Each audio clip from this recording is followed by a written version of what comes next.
بسم الله والصلاة والسلام على رسول الله. أعزائي طلبة وطالبات الصف الثاني الإعدادي مادة الكمبيوتر وتكنولوجيا المعلومات. النهاردة هنحل بعض الأسئلة من الكتاب المدرسي على Lesson 3 اللي هو بعنوان Creating and Editing Video Files. تمام؟ السؤال بيقول إيه؟ Question 1 Complete the following. The program interface consists of the following. هو مديلك هنا العناصر دي أنا عايز أكملها 1 و2 و3. دي مكونات برنامج الأوبن شوت. أول واحدة اللي هي المقصود بها مين؟ مين تول بار. نمرة 2 بروجكت فايلز. نمرة 3 فانكشن تاب. نمرة 4 اللي هي بريفيو ويندو. نمرة 5 إيديت تول بار. نمرة 6 زوم سلايدر. نمرة 7 بلاي هيد رولر. و8 التايم لاين. تاني هنشوفهم. يبقى نمرة 1 مين تول بار. نمرة 2 بروجكت فايلز.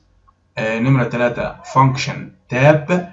نمرة 4 اللي هي ويندوز بريفيو.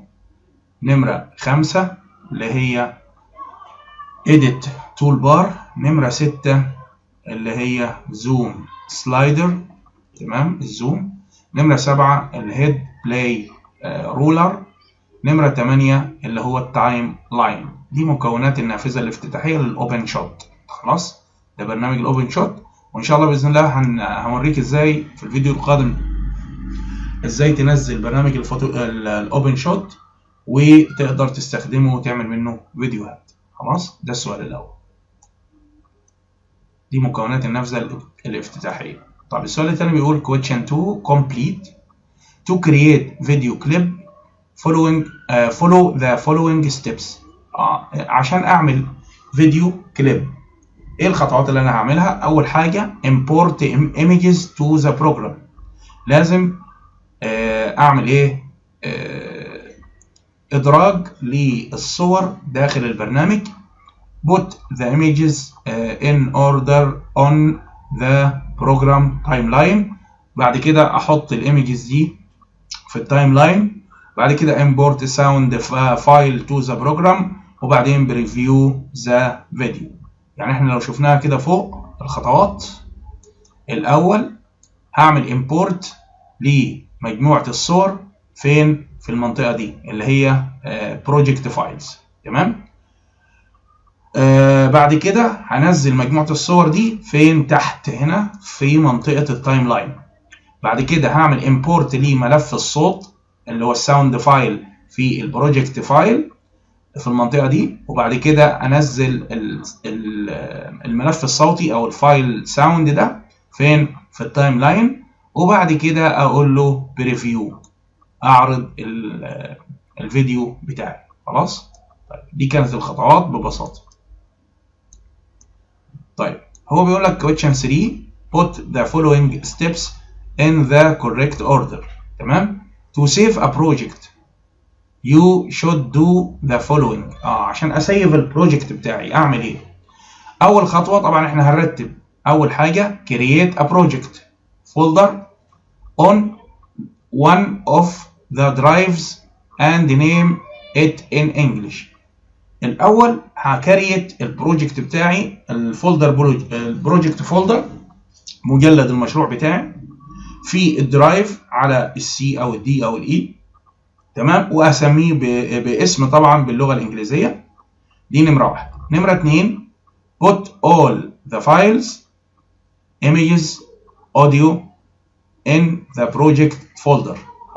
هحط كل الفايلات بتاعتي اللي هي الصور، مجموعه الصور والملف الصوتي بتاعي في مجلد المشروع.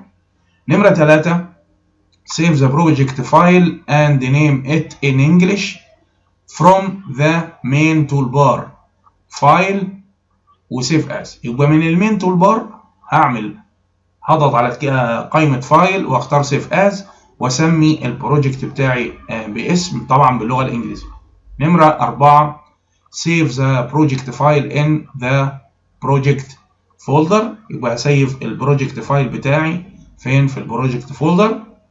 خلاص دي اخر مرحلة. يبقى احنا كده ايه رتبنا الخطوات.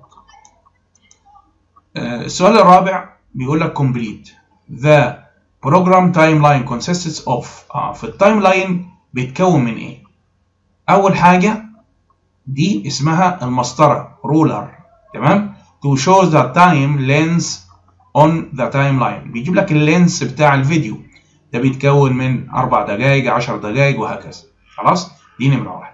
نمره اتنين ده اسمه ايه؟ بلاي هيد، ده الهيد بتاعي بيديني ايه؟ read the current clip on the timeline to show in preview، يعني بيوري لك انت واقف فين بالظبط في الفيديو، تمام؟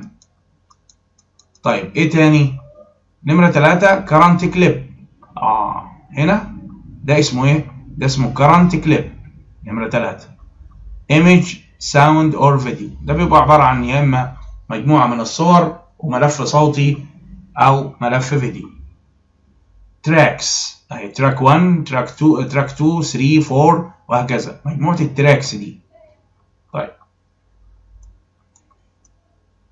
they are similar to layers where images, sounds or video caption clip is put on the track. تمام؟ يبقى خلاص عرفنا مكونات مين؟ مكونات التايم لاين بيتكون من أول حاجة اللي هي رولر، اللي هي المسطرة اللي بتبين to show the time length on the timeline، بيوري لك التايم لينس بتاع الفيديو بتاعك. بلاي هيد، البلاي هيد بيوري لك بيقرا reads the current clip on timeline to show in preview window. وبعد كده الكرنت كليب اللي هي رقم 3 ورقم 4 تراكس. تمام،